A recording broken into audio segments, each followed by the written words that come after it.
안녕하세요. 강남인강을 사랑하는 전국에 계신 수험생 여러분. 여러분들이 드디어 이제 올해 2023학년도 수능을 대비해서 마지막 모의평가를 치러냈습니다. 일단 9월 모의평가까지 치러낸 거 너무너무 장하고 훌륭하다라고 얘기해주고 싶네요. 사실상 9월 모의평가는 그 수능과 전체적으로 단원의 어떤 그 내용들이 동일하게 출제가 되는 시험 범위를 갖고 있죠. 그래서 여러분들이 이제 마지막으로 이제 평가원에서 어떤 시험을 출제할 것인지 그리고 예측해 볼 수 있는 그런 시간이 되었을 것 같은데, 여러분들 어떻게 시험이 좀 난이도가 있으셨나요? 여러분들이 못 푸는 게 혹시 많지 않았는지 걱정이 되긴 합니다. 선생님이랑은 일단은 공통 과목에 대해서 전체적으로 분위기가 어땠는지 좀 살펴보려고 하는데, 선생님도 고3을 가르치고 있는 입장에서 볼 때 학생들이 오늘 수업 시간에 들어가서 많이 어려웠니? 라고 이렇게 물어보니까 실제로 상당히 좀 난이도가 있었다라고 이야기하는 친구들이 좀 많이 있었어요. 그래서 이제 대부분은 이제 미적분을 선택하고 보는 학생들이었는데, 수투, 수원과 그리고 미적분, 공통과 선택이 어땠느냐 이렇게 물어보니까 미적분이 상당히 어려웠다 뭐 이렇게 얘기를 하는 친구들이 많더라고요. 선생님이 생각할 때는 수투가 조금 더 어렵지 않았나 이런 느낌을 가지고 있었는데, 막상에 이제 현장에 있는 학생들은 좀 분위기가 좀 다른 것 같아요. 그래서 여러분들이 아마 선생님 얘기에 공감할 수도 있고 공감하지 않을 수도 있는데, 뭐 선생님 학교 학생들이라서 조금 선생님하고 다르게 느꼈을 수도 있고, 여러분들은 선생님처럼 선택 과목이 조금 까다롭지 않았나 이런 생각을 하는 학생들도 있을 것 같아요. 아무튼 뭐 6월도 치러냈고 우리 이제 9월까지 치러냈는데, 이제 평가원에서 보여줄 카드를 이제 다 보여줬다고 생각하고, 또 여전히 예년과 다르지 않게 두 번의 시험에 걸쳐서 비슷하게 이제 수능에 출제를 하니까 요것들을 잘 우리가 분석한 다음에 시험을 보면 조금 도움이 되지 않을까라는 생각이 드네요.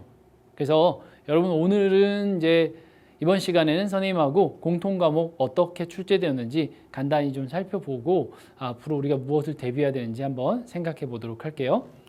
자, 일단은 선생님이 단원을 수원, 수투를 기준으로 해서 22문항을 이렇게 분석을 한번 해봤어요. 그랬더니 지수함수, 로그함수 넷, 상가함수 셋, 그 다음에 수열 4문제 이렇게 출제했고, 이게 조금 애매하긴 했는데 함수의 극한과 연속이 2문제일 수도 있고 22번을 미분법에다 넣을지 아니면 함수의 극한과 연속에 넣을지 조금 고민을 했는데, 아무튼 뭐 함수의 극한과 연속에 넣는 게 조금 더 적합하다고 생각해서 방정식의 해를 구하더라도 우리가 뭐 미분을 사용하는 건 아니니까 여기에 넣는 것이 좀 맞을 것 같아서 3문제, 그 다음 4문제, 그 다음에 4문제 이렇게 나타내고 있었어요.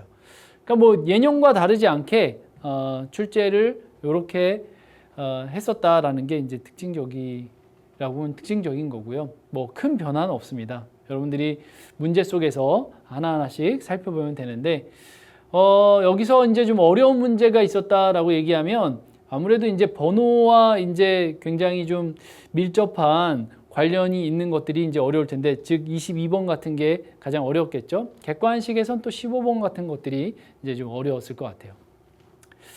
그래서 선생님이 전체적으로 이거는 이제 오늘자 이제 현재까지 예상 등급 컷을 좀 가져와 봤는데, 6월 모의평가 때는 미적분이 1등급 컷이 기하보다 1점 높았거든요. 이제 85점, 84점 이렇게 돼 있었는데, 요번에는 85점, 86점. 그리고 이제 2등급 컷도 봤을 때 기하가 77점 이렇게 돼 있는 걸로 봐서 아무래도 학생들이 이제 기하를 좀 잘 본 것 같은 그런 느낌이 들어요.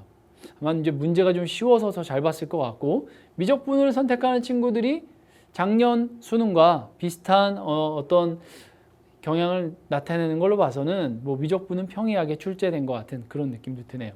확률과 통계는 90점이 넘었었는데 지금 88점으로 나온 걸로 봐서는 좀 확률과 통계를 보는 학생들도 좀 어렵고 까다롭게 느껴지지 않았을까라는 생각이 드네요.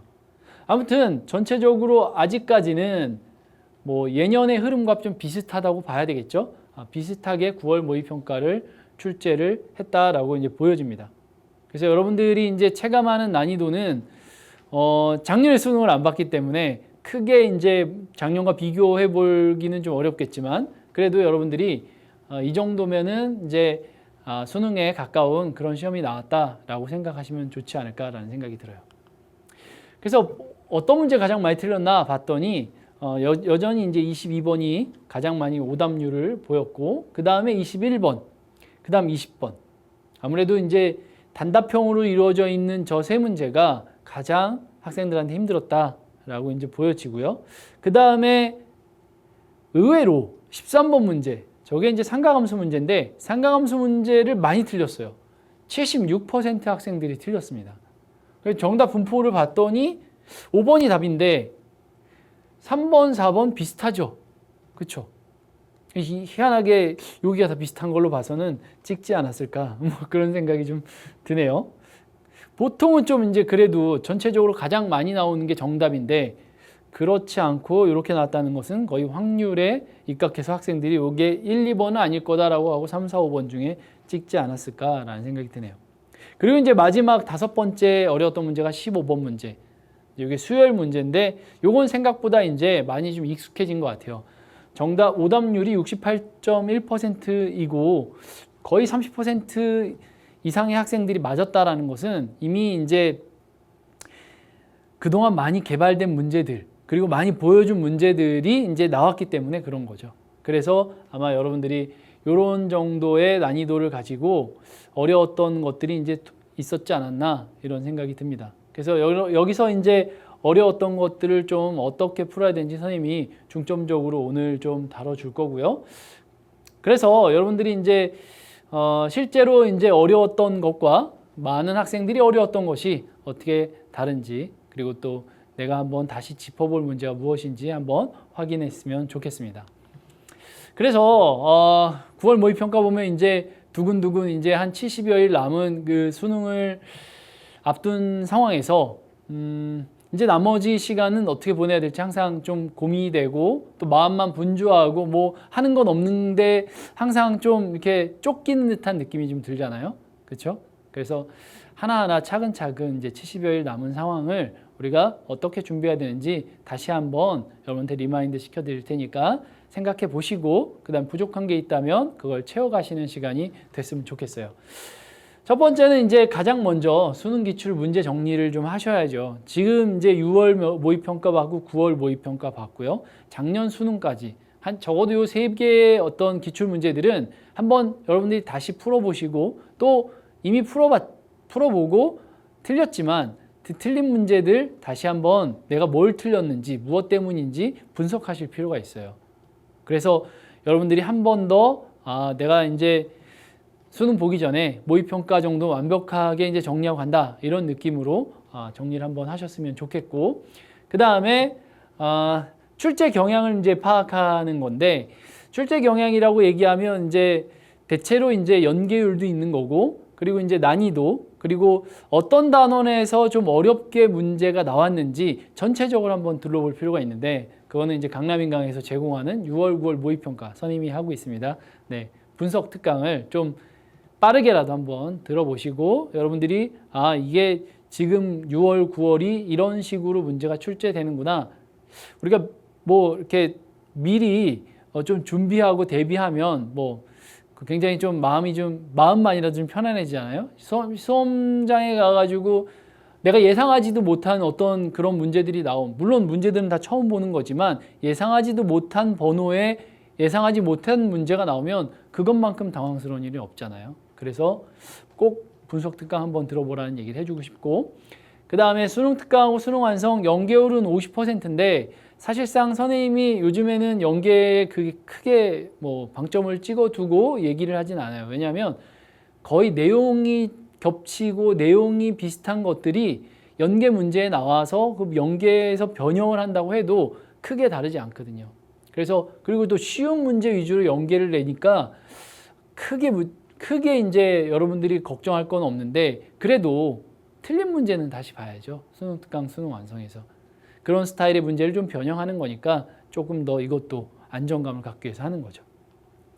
자, 마지막으로 이제 실전 모의고사를 이제 드디어 대비해야 되는 시간이 왔습니다. 여러분들 시간 정확하게 좀 재서 내가 모의고사에서 그냥 평상시 다른 모의고사를 보더라도 이렇게 시간 안에 잘 풀 수 있는지, 시간에 풀 수 있는 전략을 또 세워야 되는데 그런 것들을 연습하는 그런 시간을 좀 가졌으면 좋겠습니다. 그래서 수능 전까지 여러분들이 시험 본 것과 지금 이런 내용들을 다시 한번 생각해 보면서 마무리 잘 했으면 좋겠어요.